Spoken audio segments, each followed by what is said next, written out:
धेरैले भन्ने गर्नुहुन्छ इन्ट्रान्स एक्जाम क्र्याक गर्न त लकी स्टुडेन्ट्सले मात्र गर्छ, बट त्यस्तो होइन। इन्ट्रान्स एक्जाम क्र्याक गर्नलाई राइट गाइडेन्स चाहिन्छ र त्यो राइट गाइडेन्सहरू कतै होइन पिपिएममा पाइन्छ।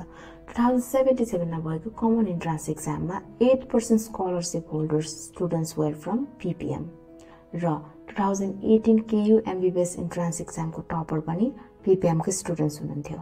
2018 कै KU MBBS entrance second topper पनि पिपिएमकै स्टुडेन्ट्स थिए।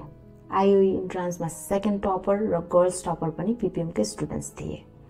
सिईमा अल नेपाल र्याङ्क 6 र यस्ता थुप्रै टपर्सहरूले पिपिएमलाई नै विश्वास गरेका थिए। 13 वर्षदेखिको इतिहास, टपरको विश्वास नै हाम्रो पहिचान हो। अब हजुरहरू पनि बन्ने होइन त next entrance topper? Prepare smart with ppm.